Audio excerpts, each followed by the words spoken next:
you need to get yourself an iron one, right? And that'll go on no problem at all. Except you couldn't swing it.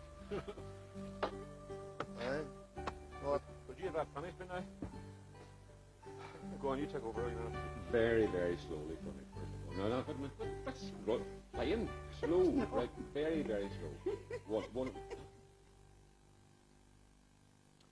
Some 10 miles to the north of Omagh, in the county of Tyrone, you could, if you were lucky or wise enough to take the right turning, come across the valley of Owen Killew.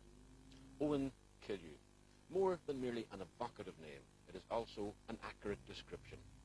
The first part refers to the silvery stream that threads its way innocently across the valley floor, as if it had nothing to do with the wilder plungings of the slopes around it, as if it had no hand or act to play in the hard fall of the land that is softened only by the kill of the second part of the name.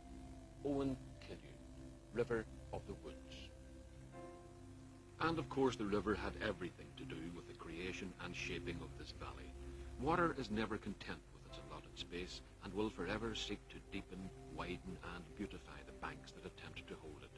In that it's had some assistance from the far-sighted farmers, foresters and fishermen who've peopled these slopes for centuries. It may look innocent now, but local people like Peter McConnell, who need to cross it every day, have seen the true character of this river. It doesn't get angry often, but when it does, head for the Highlands. You'd stand up there on the hill and you would look away up them homes. It would be all, see what the whole atmosphere would change. You'd hardly know the place. It would be all like water all around the whole place. And muddy water at that, presumably, aye, as well? Aye. You see it would swell away out over the sides and go up. Well, it wouldn't go up to the top of them hills now, but it would be well up there. It'd be near enough. Well, I'm just looking along this bridge that we're on, and there's railings over there which are buckled. Right. Oh, aye. That, I presume, is flood damage as well? That was a big flood. Aye, that was...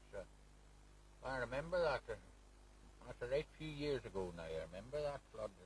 There was a tree came down and done that. And the water was coming over here. Coming over the top of this? Why?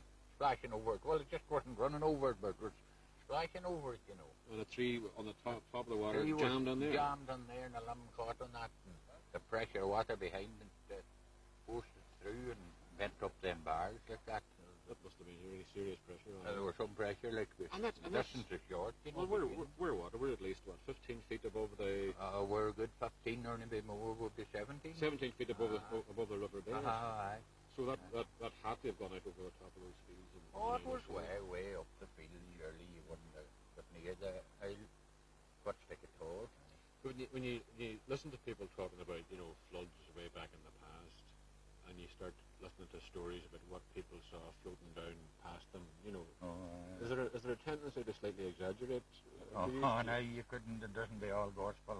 No, there's more poetry than truth in some of it. Old people exaggerated a bit, I think. They tell all sorts of tales. Well, you hear of lives, you hear of animals being swept down. That's true. There does be sheep and cattle. You see, if the water comes out behind them, in some cases, they can't get away, and they're nothing for them. Only, but cattle are good swimmers. They can stow out again. Aye, they'll stay on the top anyway. Well, what's the most exaggerated story you heard of people swearing was gospel? They used to tell a story. I don't think it was all that true, but that big flood in '29, it was supposed to be, took away all the bridges, you see, that time. And there was an old lady herding cattle away up the country. And that time there was scarce of grass this time of year, and the cows in around the rocks of hay, for grass. And she was keeping them off the rocks, so tossed the rocks. And the flood come around behind her, and she couldn't get away, and she was down there herding with a knitting with her. She was an industrious old lady. She was knitting? She was knitting a pair of socks. Right. And she climbed up on the rock and to keep out of the water, and then by heavens it got deeper and deeper, and the next thing it started to move, and she sat up on the top of it, and she knit away, and it moved, and off she went, down the river, sailing down the river, and then there was no bridges or nothing to rocks, and she sat on the top of the rock, and she went away on down the river, and way down here by Newton Stewart down at Killiamore. There were a lot of ones out looking at the flood and standing around, and she shouted out to one of them, throw her on another ball of yarn. She said it was near finished. Yes, they don't make floods like they used to. Not until the next one, that is, which I calculate should be happening any year now. But you can't live your life in daily expectation of disaster, and managing a river means building riverside structures that stand some chance of surviving a flood. Take stiles. If, like me, you thought that a stile was just a fence with a thing for sitting on, then think again. When it comes to getting aged anglers and ramblers across a shock from one stretch of river to the next, there's nobody more stylish than Ivan Wilson and his son Scotty. That's a great construction altogether. Did you actually make this as well? We make it on the site. We carry it down. Getting the timber actually to the location sometimes more difficult than actually doing the job. I can imagine, yeah, sure. Yeah. Because we have to carry it sometimes maybe up till 2 miles, you know. You used to carry all that by hand? We carry it all by hand, We carry it all by hand, and then we make it. We carry it in the longer planks, you know. Yeah. And you saw it into shape? We saw it into shape, We make it here. Well, everyone's different, you see. Yeah. You couldn't make 20 like at 10 foot long because it wouldn't fit the land? It wouldn't fit the land. So you've got to be a bit of a joiner as well as anything else. It has to be. Multi-skilled. It has to be safe. Here, I'll keep you back for getting this done. Right, Joe. Can I swing this thing? Watch my blinking hands anyway. Hey? Watch my hands. Is it just a question of crudely... Yeah, stand you up there. Above you? I usually do that job. Right here? Right. I'm not good. Well... All right, go ahead.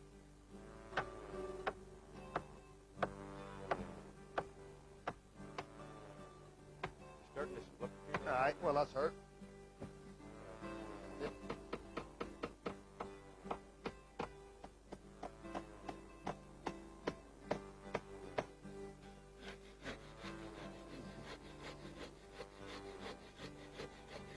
It's really biting through there. That's her now. That's it done? Yeah. See, when you get up here, Joe, you'd want someone to let you down again. That's very thoughtful. That's a handrail, in other words. Well, that's just, it's just somebody to get so you. Pulling you up or letting you down. Well, look at you. If you want to get up there, if you're... I'll pretend I'm much older than I actually am. If you're getting a wee bit older, it just helps Right. you, So the way. you just want to pull yourself up.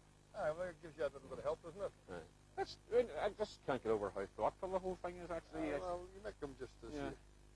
You make them to suit yourself, in other words. make them to sit there to feel comfortable to yourself. You definitely enjoy your work. Oh, I definitely enjoy my work. You couldn't see yourself doing anything else. It's a No. healthy activity at the very Very least, isn't healthy, it? very healthy. Yeah. And I like people to enjoy the riverside and all the things in general. One of the things I don't like would be the litter side of it. You know, you get somebody come up and they'll have a picnic and all the barbecue stuff's left, hoopers left, Coke bottles. Somebody has to lift it. That's usually you in this That's usually me, aye. That's, if you leave it, it's going to be there forever. Hasn't improved. You don't think in this day and age people are a bit more aware of the environment and the damage they might do to it and so on. There's still people who There's still people, thoughtless. yes, there's still people who's thoughtless on that situation where people come out to enjoy themselves, and at the end of the day, they just pick up their own things and walk away and leave everything behind them. Well, you've done a good job, because I have to say it, in a mile or so that we walked along here, not one piece of litter now did I find, not one strange or alien piece was lying there that shouldn't be there. Try to keep it up to scratch, you see. But you might get these leaves swept up down again, and put them on the piles. Good job for you. Yeah.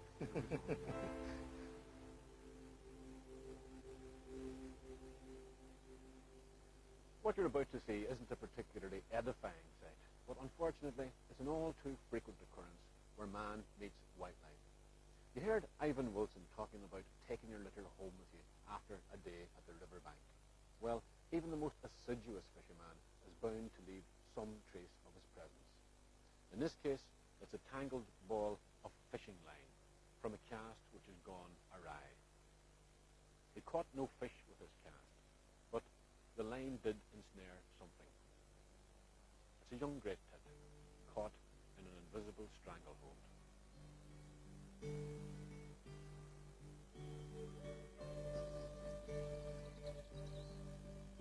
It's not long after dawn in the Owen Killieu Valley. Think of a house where you rise in the morning, open your front door, and look out over a dew-drenched valley with hazy sunshine reflecting on the river, sparkling at the bottom of your fields. And, unless you're dreaming, you could be one of the Ballantyne family. The only drawback to this idyllic existence is the occasional incompetent arriving to try his hand at being your milkman. Carol Ballantyne is kind enough to oblige. I mean, I get the impression, that there's more milk in this one than there is in the one on the back, but it doesn't really work that way, does it? I mean, No, it isn't. why do they have 4? I mean, 2 would do. Two would do. It'd be 2 that worked, it would be fine. Well, does she have milk because she had calves? Is that basically She's going dry at the minute, you see. She is. She's definitely going dry. She's, Can I get the hang of this? You're You're supposed to say things like, that's pretty good there, Joe. That's good, Joe. In the absence of Molly saying anything, How much milk would you get out of her, Carol? Well, now Would you get the fill of this bucket? Not at the minute, no, but half full or so now. Really? Just She's when we getting buy a them. bit restless, really, is she? And who could blame her? Molly was, so to speak, at the end of her tether, and Bugsy the cat was beginning to look for seconds. Kind Carol tried not to show me up, but... That's really pathetic at this altogether. You're just showing off, man. That's the way I'm It hasn't got very much milk at the minute. You think not? No. No, Carol, just a Niagara or two that butterfingers here could not reach. Nor would I prove to be much better at the next daily Ballantyne activity, fencing. Not the foil and rapier variety, the hammer and staple kind.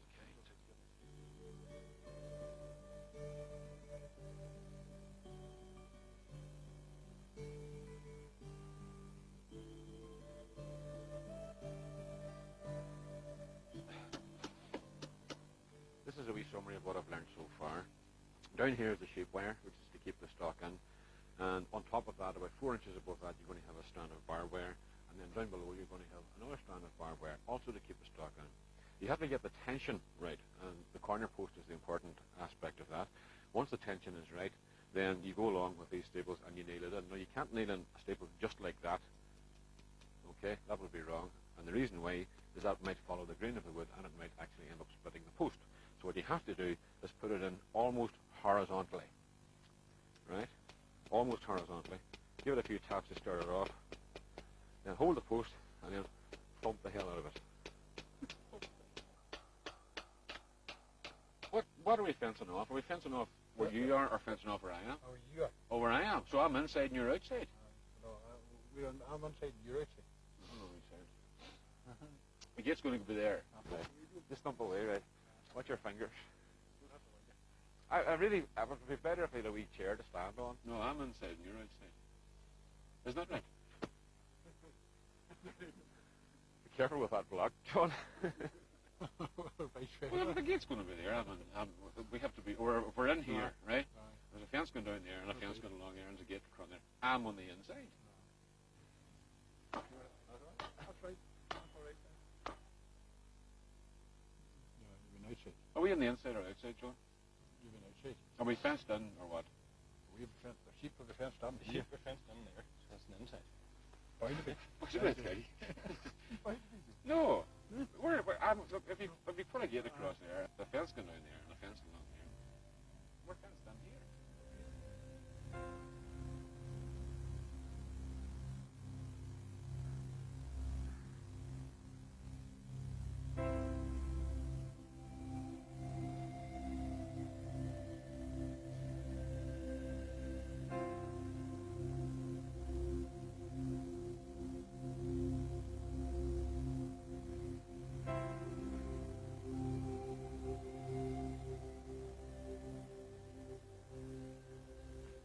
Something almost soft and furry about the inside of an old oak forest. And I use the word inside very deliberately because it really is a world apart from the rest of the countryside around.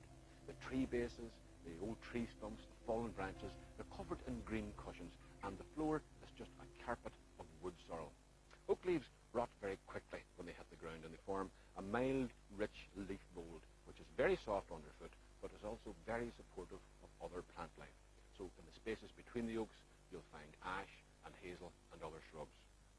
Now, oak was once plentiful all over the land, but I'm afraid there was no turning back after the Iron Age, because it was only after the invention of iron tools that man can actually cut into the hard wood of the oak, and I'm afraid he did so with a vengeance. These are mostly sessile oaks, by the way, the Quercus petrea, and you could tell that very quickly by looking at the acorns. Sessile means unstalked, and you can see that these acorns grow directly out of the wood. They have no stalks of their own, unlike those of the English oak, the Quercus robur. That's a real conversation opener at a party, by the way. Why is a sessile oak so called? Try it sometime. It really works.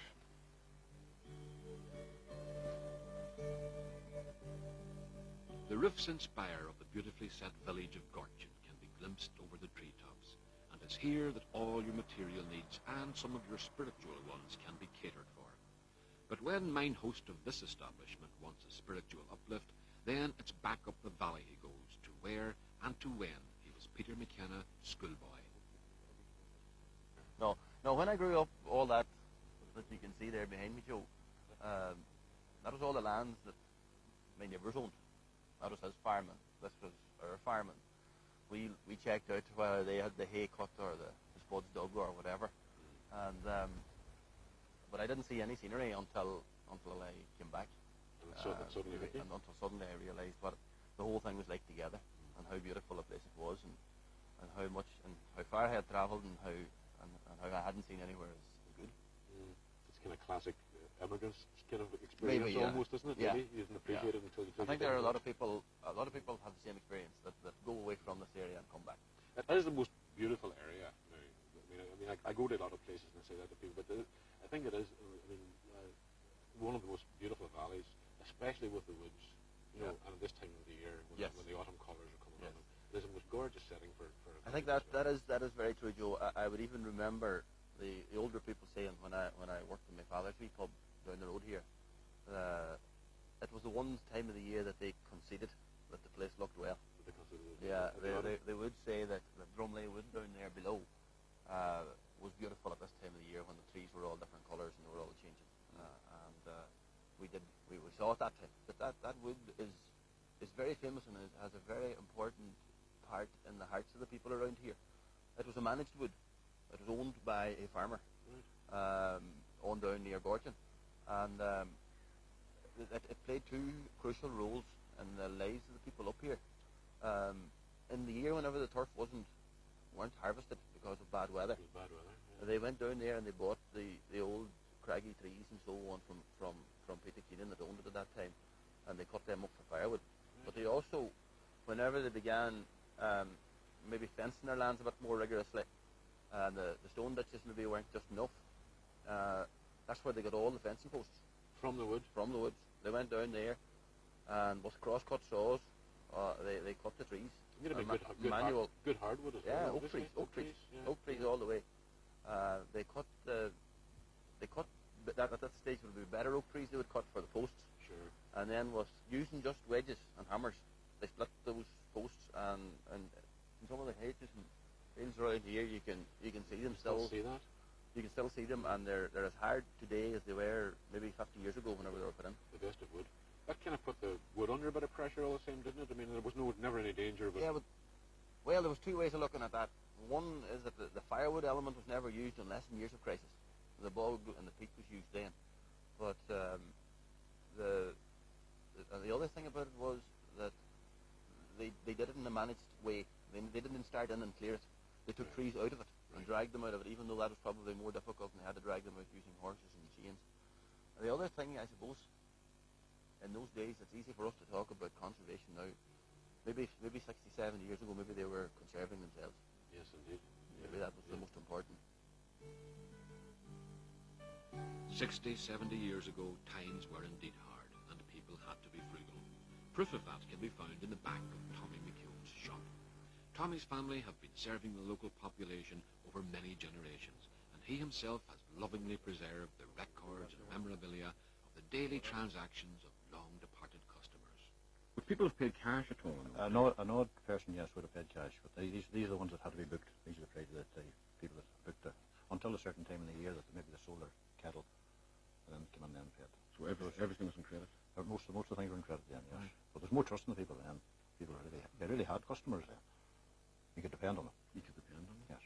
Well, I mean, obviously there had to be trust simply because there wasn't any choice. People didn't have the money. That's correct. That's right, indeed. Indeed. I'm just looking at some of the things down here. I mean, I can, even if I had my glasses, it wouldn't still be right. The flour. Flour, yes. What's this one here? That's a balanced bacon.